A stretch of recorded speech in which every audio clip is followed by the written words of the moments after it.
Welcome all. In these uncertain times, we trust that you are taking all the necessary preventive measures, such as social distancing and wearing a mask when you do go out. There are additional things that we can do to help ourselves and to build strong emotional and physical resilience. We can do this by being proactive, adopting wellness habits, all of which will go into building a strong immunity, which in turn will help us deal with life situations and circumstances beyond our control. The purpose of the support group, as you all know, is to encourage adoption of wellness best practices. Knowing is power and learning to do is superpower. My passion is healing and adopting wellness practices. Towards that goal, each week we learn wellness habits from experts and then we practice adopting them. This far, we have covered 4 important aspects for a strong physical body: being conscious, optimal sleep, 7 to 8 hours a day, along with the circadian cycle, nutritious diet, and of course, yoga and exercise. However, we all know that if something is bothering us or we have an emotional conflict, it interferes with our sleep, our overall wellness, and throws us off balance. So, what can we do? Well, today, uh, let's explore our emotional wellness. And for emotional wellness, this model of wellness iceberg that you can see on the screen now is that we see the tip, the physical part, but underlying that is emotional, intellectual, occupational, social, spiritual, and many more aspects. Today, to help us explore the emotional wellness, we are fortunate to have with us Amy Bernstein, author of Stress Less and Achieve More. Before I share more information about Amy, we will start with listening to soothing music by Jesse Sheehan, as always, which will help us become centered and present. Jesse Sheehan, many of you know him now, is a professional jazz musician based in Berkeley. He spent 4 years in India learning classical music from Pandit Narayan Ghosh and other masters. So here is Jesse. Hello, everybody. Playing a little more Bansuri for y'all. This is more of a light classical piece. So kind of a dude.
Thank you.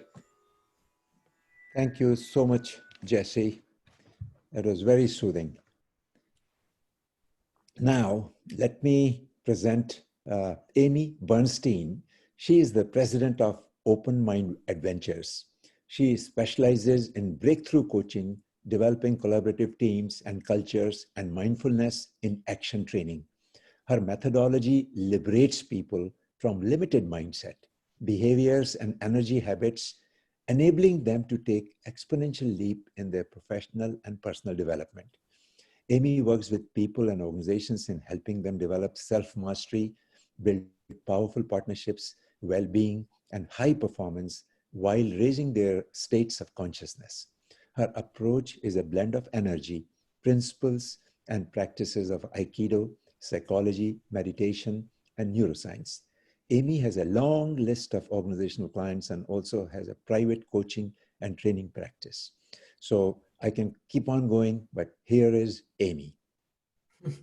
Hi, Dinesh. Thank you for inviting me. So Amy, today our topic is emotional wellness, which is a key to building a strong overall wellness.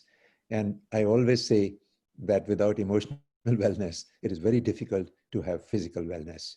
So we want you to share, to start with, what do you feel emotional wellness is all about, and how one can prepare for emotional wellness, especially in these uncertain times where people are very worried and anxious. A lot of people are much more than usual share of anxiety and worry, and their body releases a lot of cortisol, and it further lowers our immunity. So what can people do to tackle with this fear and anxiety in particular, and in general, create the emotional wellness? Okay. Well, the things that you called off when you started, sleep, nutrition, meditation, exercise, good support system, all of that is going to help. And if you do that, you know that it does help. But it doesn't help, in my experience, well enough, because you can't be doing yoga poses in between virtual meetings. And, even if you're meditating and you're feeling really good, and then your wife comes in or your child comes in or something happens, you get another robocall or whatever it is, are you still in the Zen zone? The answer is no. We get triggered and we get reactive. And that's just to be human. That happens. The key is, how fast do I come back to a center? So I'm a psychotherapist. That's how I was trained. And I certainly learned about all the emotions. But after training for 40 years in the energy principles of Aikido, what I really recognize is that although my emotions reflect my soul at that moment, I am not my emotions. I'm much more than that. So your emotions oftentimes are connected with your conditioned tendencies and your software program. Your software program is your mind, your personality type. And that software program plays over and over and over and over again. So if your spouse says something that you don't like according to your particular conditioned mind, you're going to react to it, okay? What we need to do is get out of our minds and into our mind-body energy fields. We got to stop believing everything we think. See, we all want to be right. and when we hear our conditioned mind saying the same things over and over and over again, we think, of course, we're right. But instead of trying to prove that we're right, let's take a deeper dive. Let's do a deeper inquiry. And that occurs when you go into the mind body. everything you think, all those conditioned tendencies are actually in your mind body. They're in your cells and your muscles and your nervous system. So you are reacting quickly. You know, it happens very fast.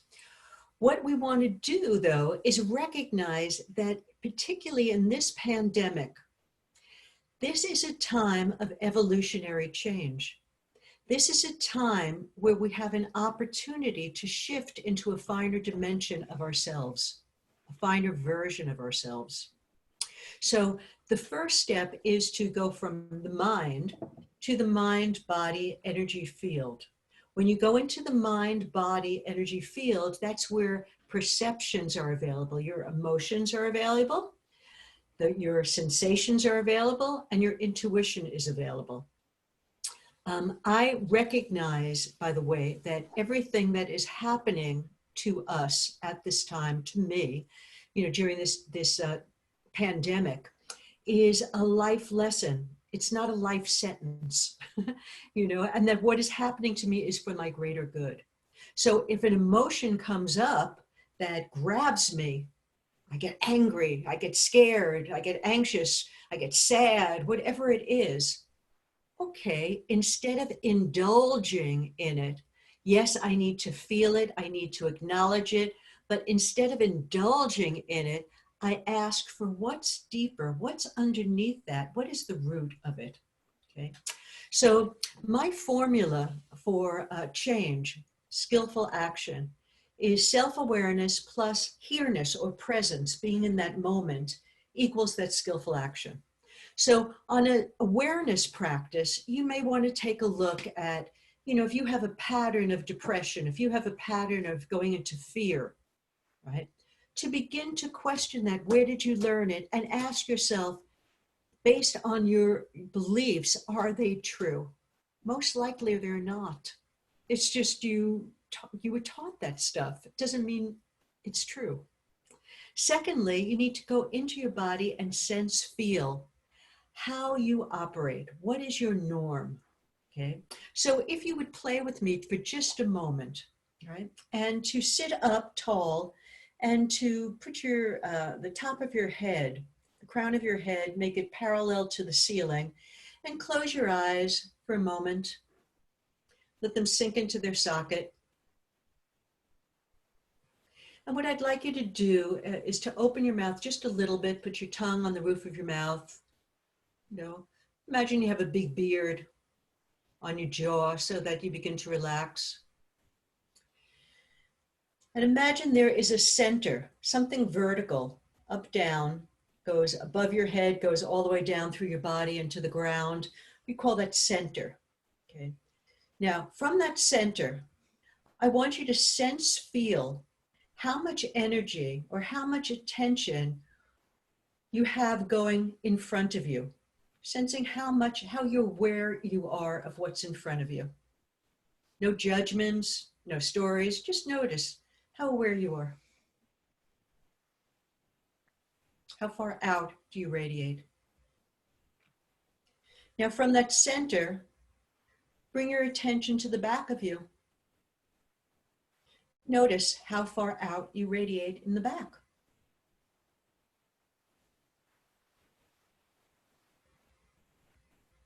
Are the two equal? No judgments, just notice. And when I say notice, I don't mean notice with my head.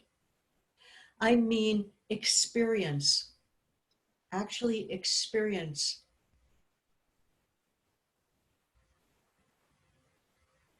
Now sense, feel from that center, the left side of you. How much energy goes through the left side of you out into the field on your left? How far out does it radiate?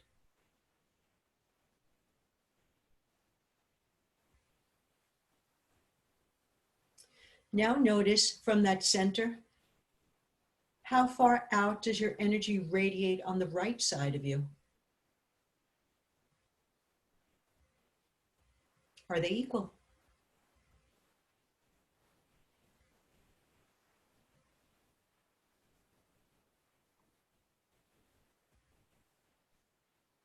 One more. From your center, which is that place a couple of inches below your belly button. I call it the hara. You may know it as the Tantian or the center of gravity. But from that place, a couple of inches below your belly button, sense feel up your torso to your head. How awake, aware, how much do you experience in the top part of your being? Are you present here?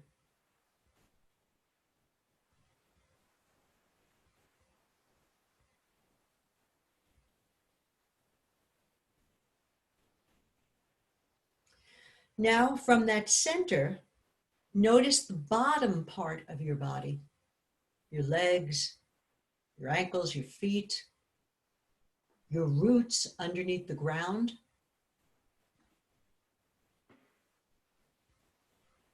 How aware are you of the bottom part? Is it equal to the top?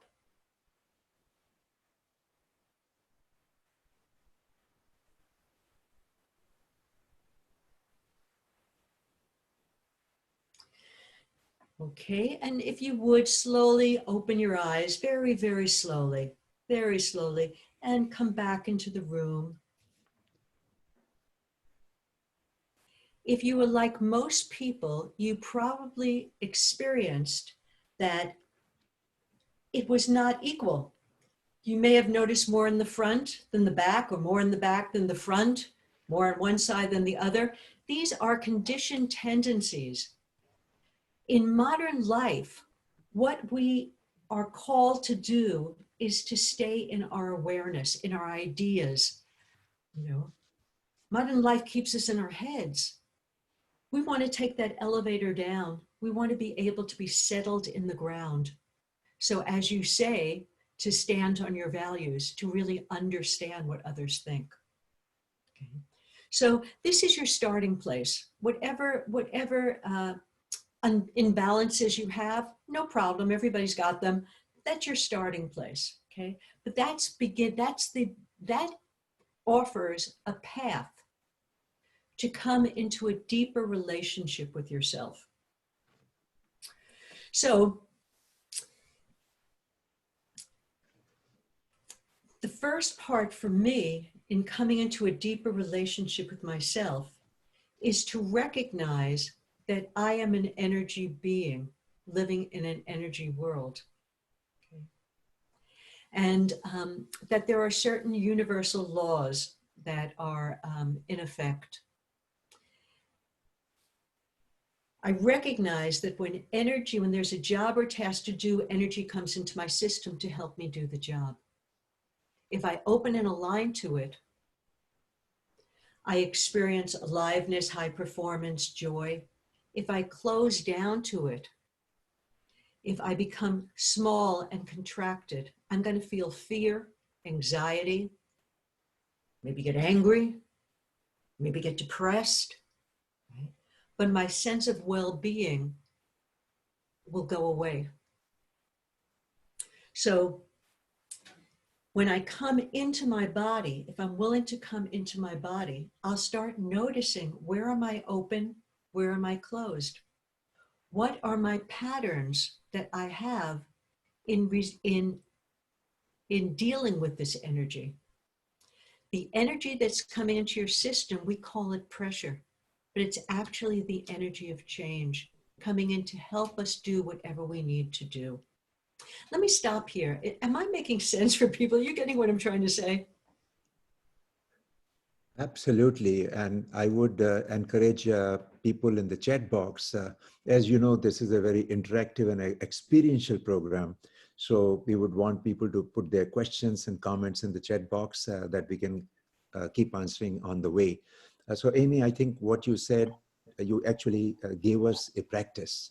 And when we are feeling extremely fearful or when we are anxious, what are the couple of three things maybe if you can suggest, like what you just described, the energy exercise and just taking an assessment if I'm present and what is the energy around me, and feeling in all the dimensions. And would you when we are really caught up in worrying, then sometimes we don't remember to do anything. And, we are breathing very shallow and we are sweating and worried for our life.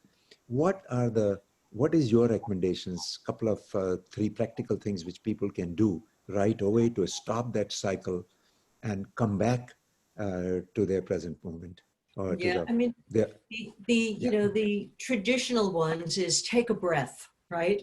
So if everybody would for a moment, take a breath up the body, up the torso, and exhale down the back, letting the energy move down the spine, down the legs, into the feet, into the ground.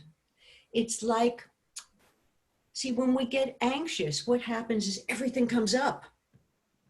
Everything in the universe is a 2-beat. The waves come in, the waves go out. Man, woman, day, night.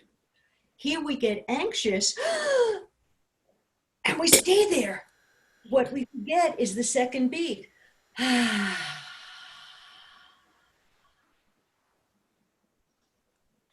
And even though the exhale has stopped, keep sensing, tracking that energy going down your legs, into your feet, into the ground. I call this settling. You want to settle your energy, go with gravity. Okay. So there's a couple of tricks, tricks of the trade, right? So one of them, besides for breathing, is to get really good at sensing your back. Because when we get upset, we come forward oftentimes. As soon as you start sensing your back, you'll feel supported. Just like the spine is the thing that supports the physical body, the energy field in the back is the thing that supports the whole system. So if you would, for a moment, bring your attention to your back and allow your back to soften and surrender.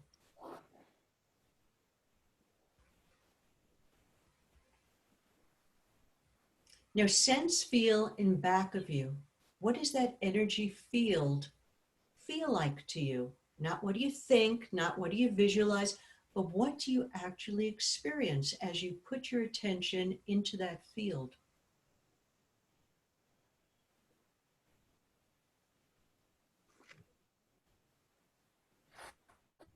So for me, it's kind of like floating on water.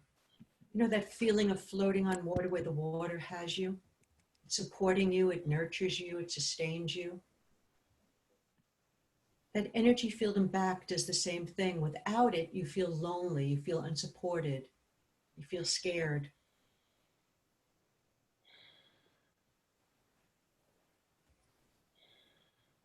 Some people say, oh, it feels like pillows, like I can just lie on those pillows. For me, it feels like angel wings, big, wide angel wings that are coming from my shoulder blades out past my physical body into the field. You might want to try that. Sense, feel your own angel wings. Big, wide angel wings. And as you feel those angel wings, how does it shift your experience of your body?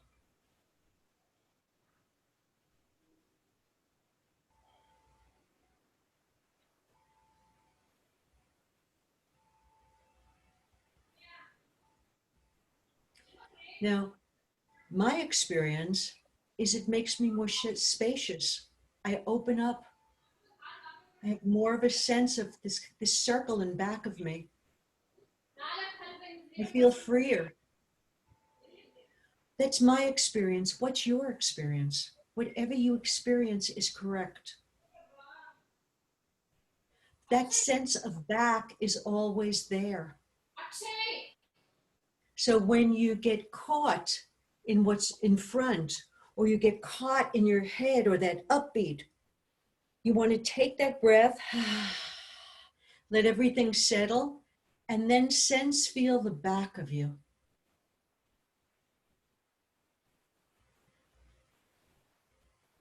Play one more. Imagine, pretend you have a dragon tail coming from your lower spine, resting on the floor behind you. Big dragon tail, iguana tail. As you really experience that,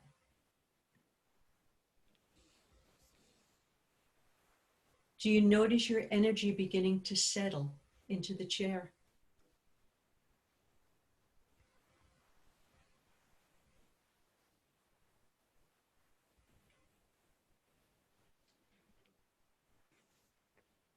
What's it like to have this big tail? It's almost like a third leg behind you that's supporting you.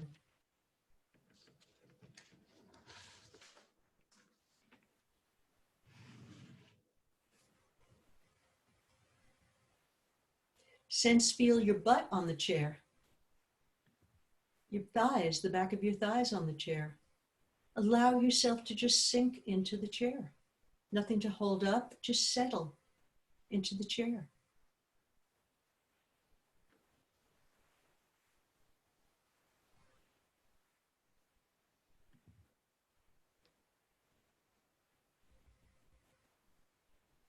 Let your energy begin to spread into the chair, just like chocolate pudding. Get the sense of a big sumo wrestler or a Polynesian mama, something heavy, just sinking into the chair.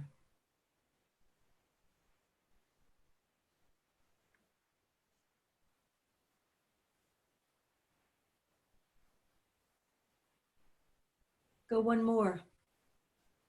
Sense, feel your feet on the ground. Imagine, pretend you had big elephant feet, big, wide, thick, heavy elephant feet.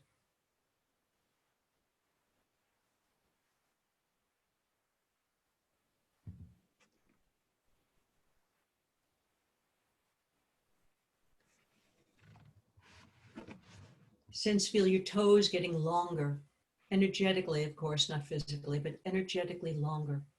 Like energy is moving out through the toes into the field in front of you.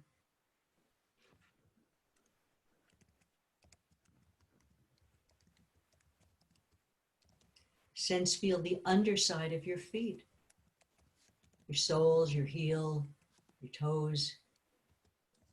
And let yourself really feel the ground. These big elephant feet, feeling the ground.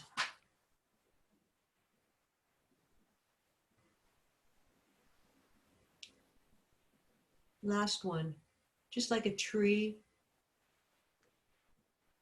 Big oak tree has root system, and the root system supports it in the hurricane winds. You too have a root system. Sense, feel your roots going deep into the ground, 360 degrees around your body, under the ground, supporting you.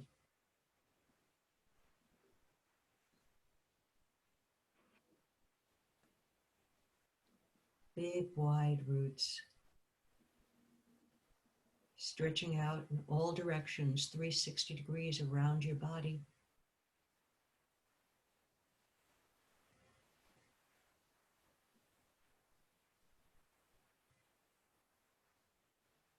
Now, in a minute, I'm going to ask you to open your eyes. But when you do, I want you to open them very slowly.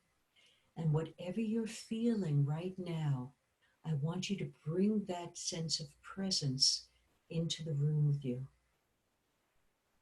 So very slowly, on your own time, begin to open your eyes.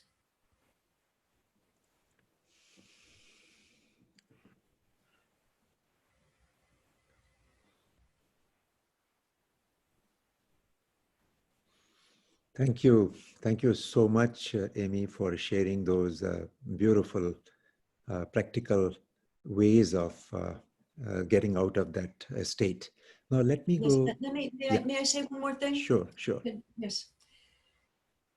Why I'm bringing you into your body is for you to get out of your head, and why I gave you metaphors is for you to practice during the day. See, Bruce Lee says, we do not rise to our expectations, we fall to our level of training. You need to practice, practice, practice.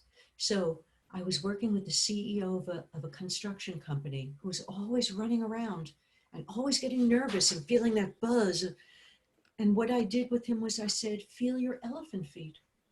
So when he'd step out of his car, he would step out with elephant feet. He would walk slower. He would get to the meeting, he'd be more present. You know, he wasn't late, he was just more here.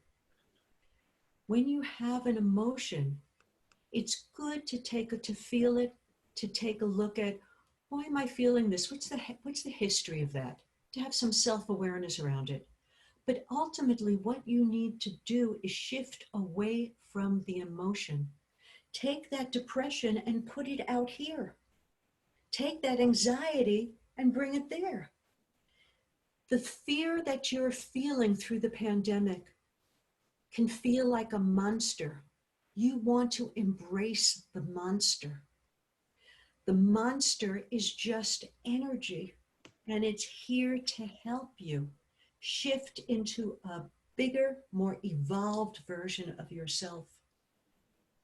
So you need to change your thinking about that energy, that monster, that fear, to welcome it, to take a deep dive in, let your energy settle, and then to begin to spread, to begin to get wider, to open up.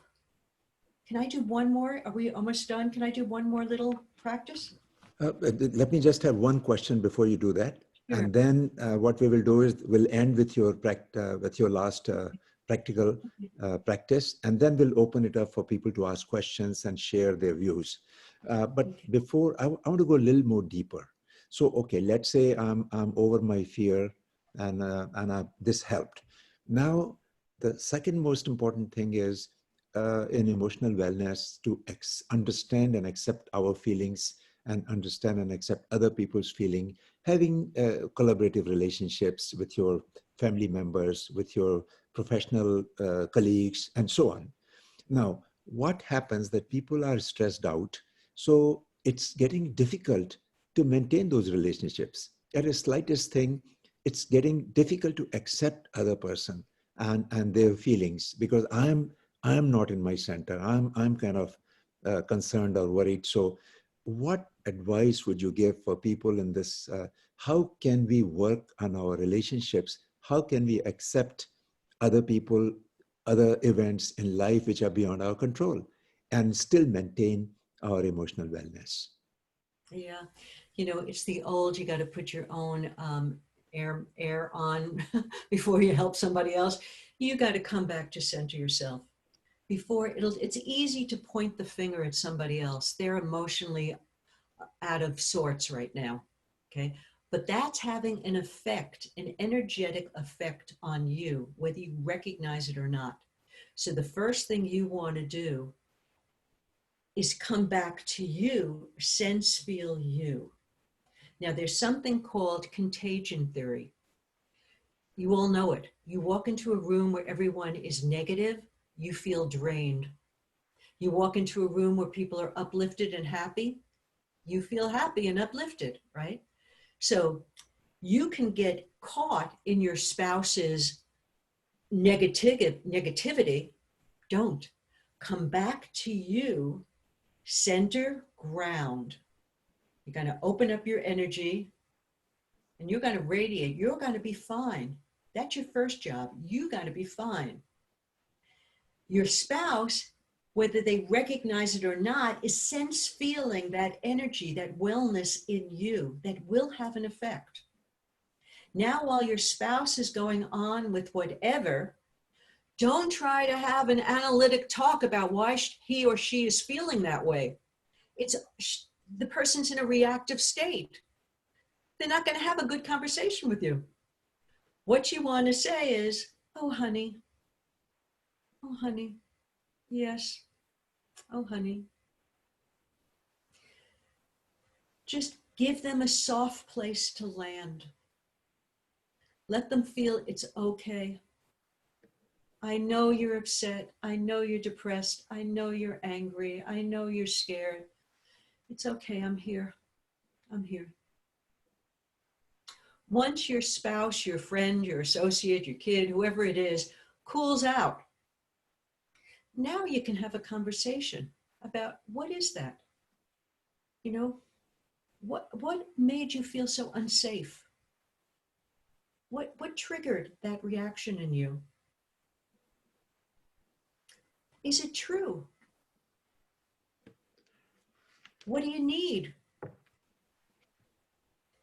Here's how I felt. Here's what I need. Right? But when they're in the reactive mode, you're not going to have a very good conversation to resolve anything. You need to first take care of you, second, help them cool out, and then when the time is right to have that conversation. Am I answering your question, Dinesh? Yes, thank you so much. It reminds me of the image in the airplane. They always tell you when the oxygen bag drops down, first you breathe, then take care of other people. So I think that makes a lot of sense. Now let me go. Sometimes it's not the other person, but there are things, and I think Carl Jung used to say, your subconscious and conscious, whenever there is a conflict between your subconscious and conscious, subconscious always rules, always prevails. So sometimes we get triggered for things nothing to do with other people. It is something inside us, and maybe a childhood memory, or maybe something in our subconscious, which triggers us and we lose total control. We are upset, we are angry, and we don't even realize what it is. So you have, what can we do to really try to understand that subconscious, try to go deeper and try to understand our trigger points, especially in these times when we want to be very cool and calm and not get involved in unnecessary provocative arguments and reaction with other people. What would be your advice? Yeah, I do a few things.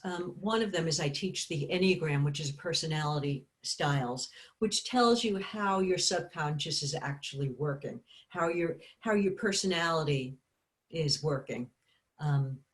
And that's important to know. I know, for example, I'm a giver. I can overgive. And if I overgive, then I'm going to get annoyed if somebody doesn't appreciate me. Right? So It's not about that person has to fix themselves. No, it's about me coming back and not getting into that mode of overgiving, Okay, so the first thing is understanding your personality type. The second thing is to peel the onion, meaning you say, okay, I'm an overgiver. Okay, so why is that important to me to overgive? Oh, it feels good. I like to help people. Okay, easy. And why is that important? Oh, well, I like to help people because I believe we're all connected. We're one. Okay, easy. Why is that important? And what you do is you keep peeling the onion, peeling the onion, peeling the onion. Now, I've done a lot of work on myself. If I go back to what that's about, it's because I want to be liked. Why do I want to be liked? That's my conditioned mind telling me that's the thing, that being liked, being approved of, fixing things, that's how I got along in my childhood, right? But I don't need to do that anymore. But every once in a while, boom, I'll find myself there again. Easy, come back to center, let it go. So when I talk about the self-awareness piece, that's about peeling the onion. Keep going. Why is this important to me? Why is this important? Why is this important? And what you will get is the core belief, the worldview, the root of why you're operating that way. And once you find it, then you say, is it true? How is it serving me? Or isn't it serving me? you can make another choice. Doesn't mean you'll never have that again. You'll never react that way. Yeah, you will. But now you caught it. It's like the con man, with the cups and the rock and blah blah blah, and they play the game. After a while, you learn what the con is, right? So you don't do that game anymore. But the mind keeps conning you. Once you have to know what the con is, and then you go, no, I'm not gonna buy into overextending myself. I've been there before. I'm not going to do that one. Easy. Come back to center. I'm a much nicer person, much better person once I come back to center. So that's quick suggestions for you.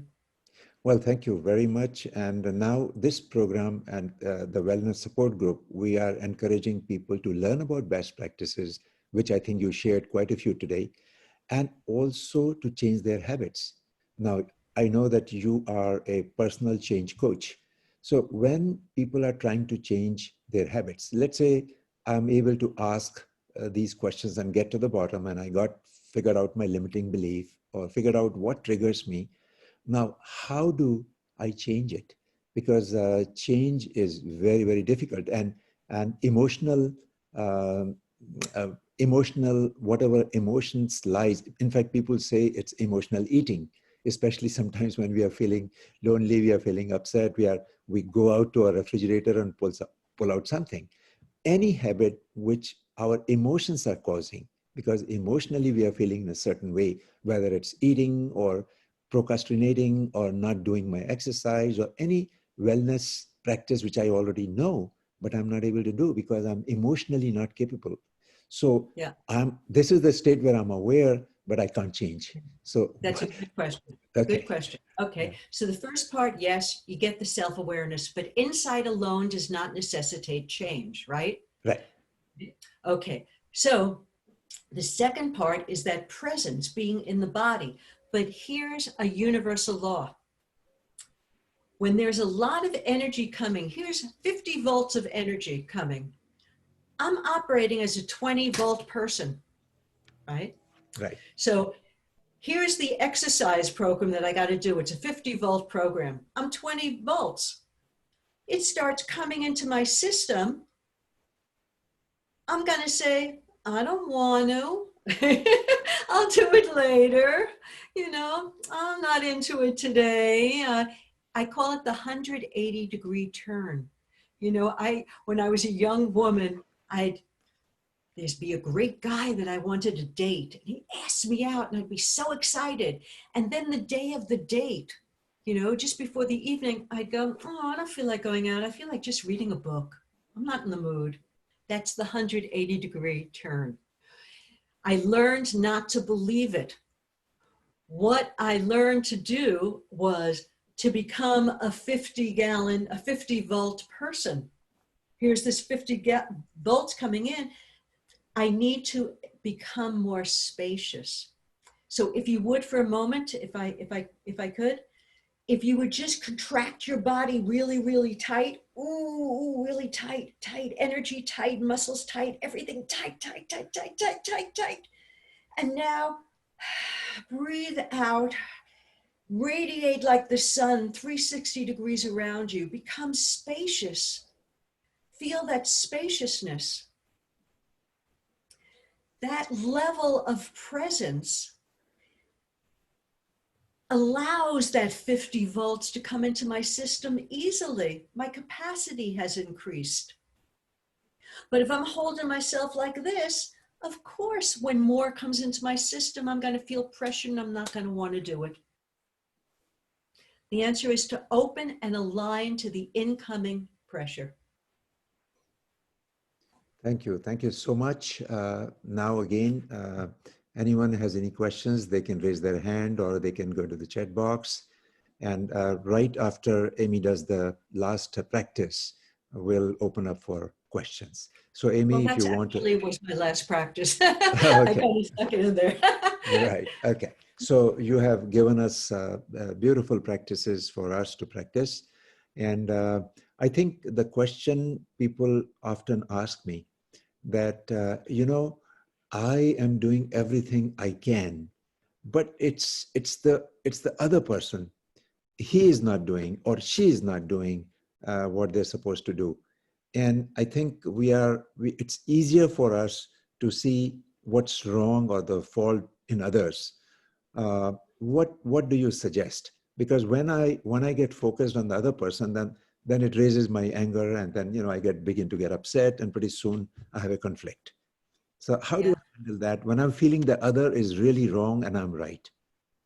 I really learned in life that everyone and everything is a teacher if I have the eyes to see and the ears to hear. And that when I point a finger at you, there are three fingers pointing back at me. So I see a quality in you that I don't like. You're judgmental, making this up. You're judgmental. Okay. Okay. Am I judgmental?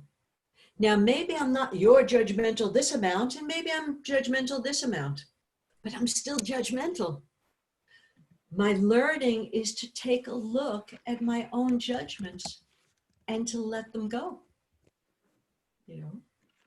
So you become my teacher. I fix me. See, I can't fix you.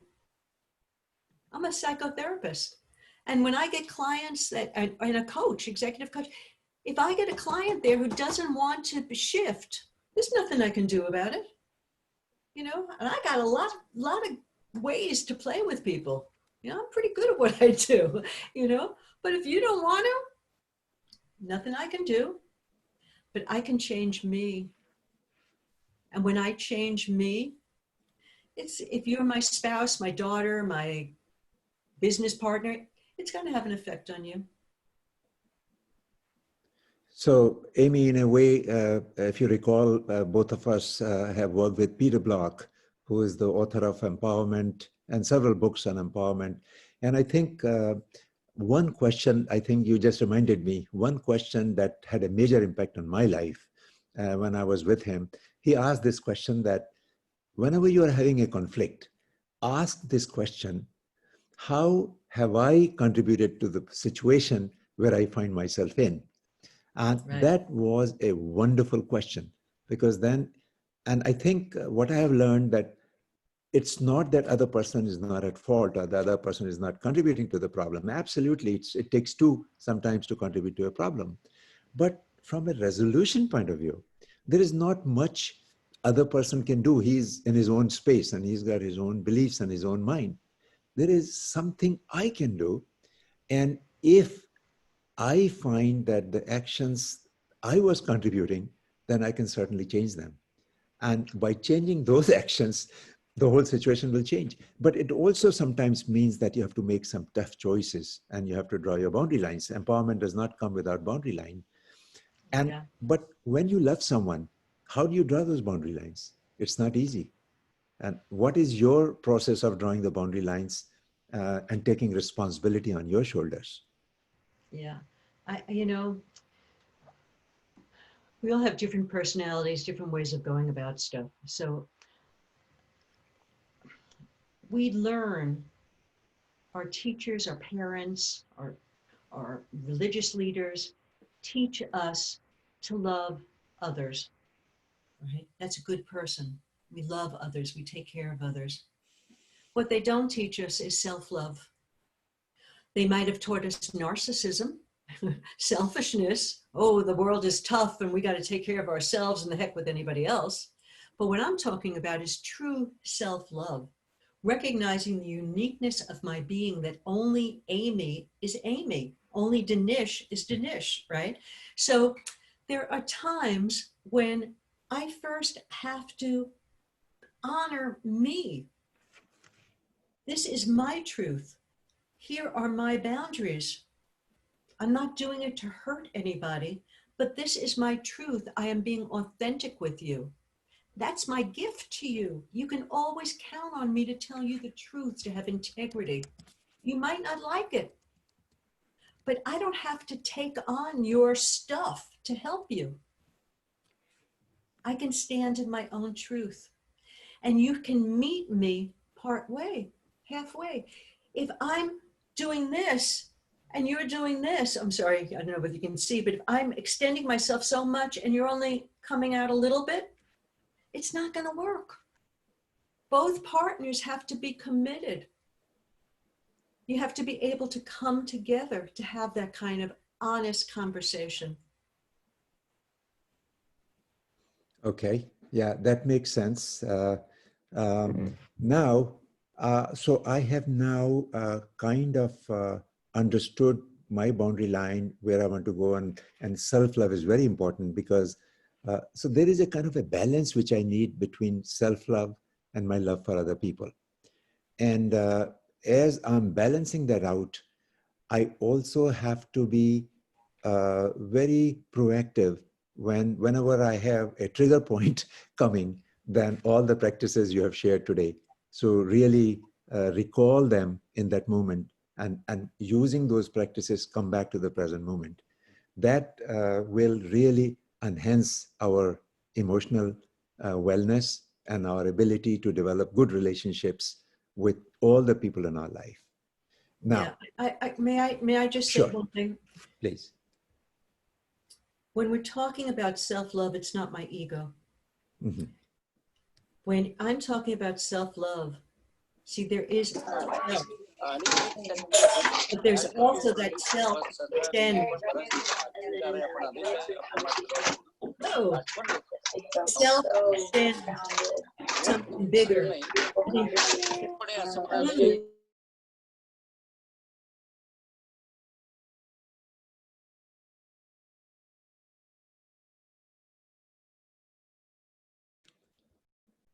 Dinesh? Okay. Yeah. Okay.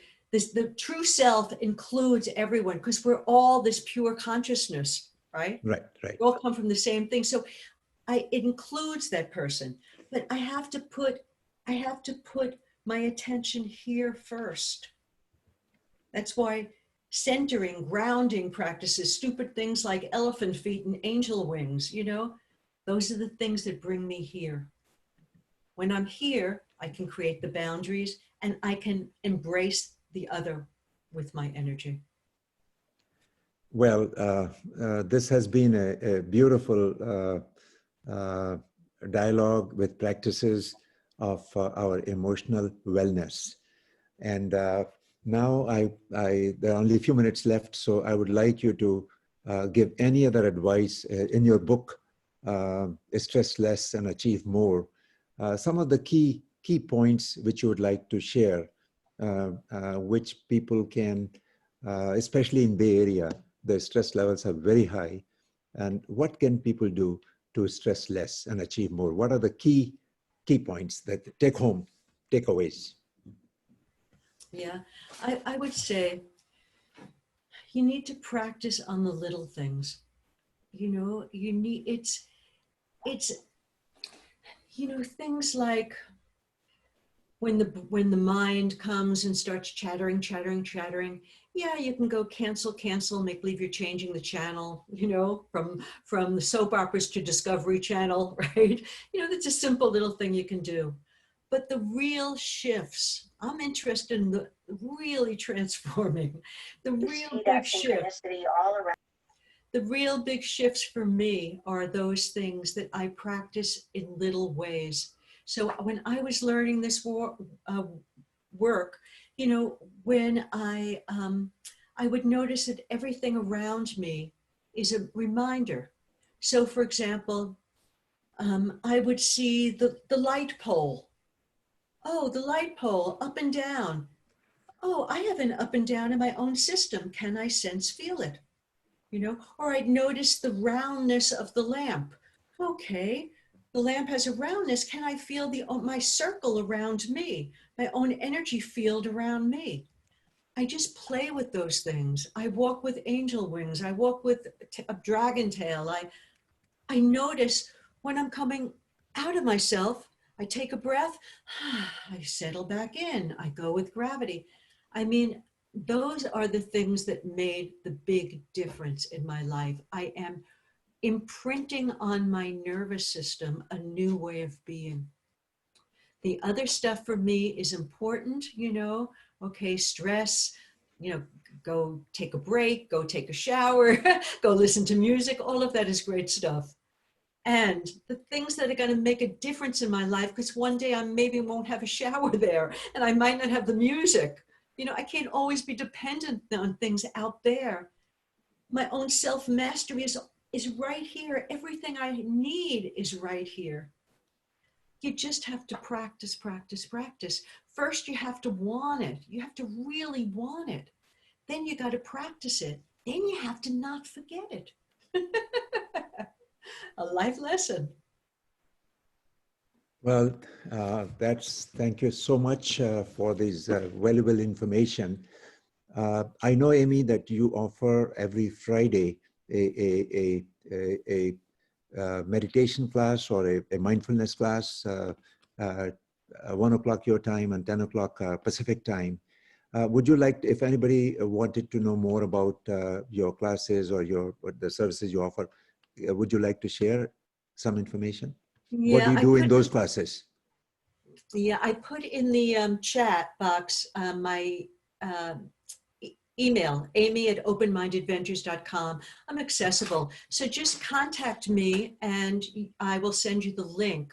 These are free meditations. And I should say I joined with a group of mindfulness instructors, and we're offering meditations 3 times a day.